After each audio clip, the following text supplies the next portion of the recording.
Imagine waking up tomorrow. You get a 30% raise, you work harder than ever. Somehow, you're still behind. Sounds impossible?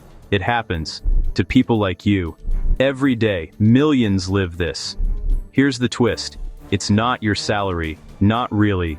Bills grow, cards swipe, subscriptions stack. Faster, cleaner, shinier, tighter. Why? A quiet trap most people miss. It changes what enough means. Joy fades on schedule. Comfort starts to feel like a cage. Did your upgrade buy freedom or rent it? If more money doesn't fix it, what does? We learn a simple story. Work hard, climb, prosper. Be free, right? A young engineer moves to a new city, earns a raise, upgrades the apartment, and the world feels right. But how long does that feeling last? She buys a cleaner couch, a view that impresses. It all feels like proof. For a week, what changes next? The rent climbs, the commute grows, and the calm life she pictured drifts away. Promotion day. Applause, cake, Slack pings. Feels like progress, right? So why is your calendar heavier? Founders raise money, then sleep at the office, win on paper, lose your nights. Who's winning? Your goals or your habits? Your brain likes the familiar. Routine saves energy. Certainty feels safe. We follow what we know, even when it costs us. We stick with what feels safe. That's status quo bias. We avoid change because now feels safer. That's called status quo bias. Who are you working for? Lifestyle creep sneaks in. The rent goes up. New services pile up. That tiny subscription? Not tiny when they stack up. When did safe start steering you? Yesterday's wow becomes normal. That's hedonic adaptation. The thrill fades on schedule. You chase the first hit. Be honest. Will the next raise feel like the first? A raise buys a slightly nicer life, then it becomes the baseline. The brain smiles, then resets. So what's the problem? A quiet drift in spending. That's lifestyle inflation. New rent, new services. Soon nice to have turns into need to have. Did you feel the net tightening? Comparison sneaks in through peers and through your feed. You scroll, then match your wants to highlights.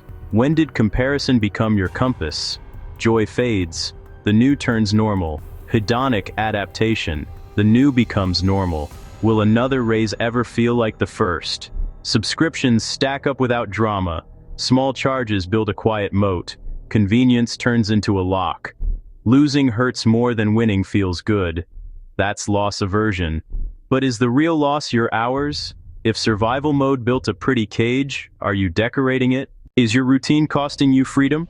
The treadmill keeps moving, even when you don't. Comfort feels safe. Then it becomes a cage. Promotions look like exits. Sometimes they are. Often, they are hallways. Did you see the walls going up? New title. New meetings. Your calendar starts to belong to everyone else. If control was the prize, why did your time shrink? Another sprint. Another midnight call. Can you hop on? Who owns your attention when anyone can borrow it? A bigger apartment feels like I made it. Extra space invites extra stuff. And more bills. Did that space buy freedom or rent it back? Saying yes feels like progress. Progress feels sweet. Leashes feel fine at first. What is the leash tied to? Colleagues admire. Then they copy. Are you steering or drifting with the crowd? Who is steering now? This is not blame. It is the slow build of habit. Comforts arranged to look like progress. How long before you see the pattern? If a room felt like a prize, when did it become required? Was there one clear decision, or was it a drift you never named? Next, income versus freedom. Money buys options, not hours. Which do you really want? Income grows with effort. It also grows by staying useful. Time often shrinks in the same deal. What are you trading for that paycheck? Picture two ladders. One climbs fast with thin steps. Two ladders. One climbs fast, thin steps. The other climbs slow with room to pause. Which one scares you, and why? A bigger paycheck buys options. Until options come with rules. If money buys choices, why do your choices feel scheduled? Ownership is messy and quiet. Hard to brag about. Work for pay trades presence. Ownership trades patience. Which currency do you have right now? Treat time like a luxury. Would you sell hours cheaper than furniture? Real options grow in discomfort. Say no, skip the upgrade, keep the smaller apartment, choose the slower climb. If the map was handed to you, who drew over your destination? When income becomes a tool, not a trophy, what changes first? Your purchases or your calendar?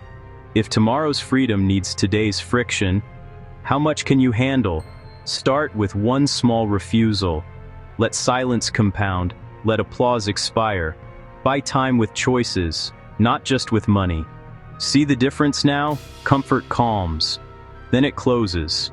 Notice the pattern. Look for it at your next celebration. The quiet prize is choice. To pause. To build without a deadline. Isn't that the wealth that pulls harder? Ask one question today. Maybe the goal was never more. Maybe it was enough, on purpose. Years from now, you won't miss the couch. You'll miss the quiet Tuesdays you traded for it. If freedom is the metric, every choice answers one test. Does this buy me hours or bill me hours? Hold that question at your next celebration. Share your answer below and subscribe. Welcome to the Silent Social.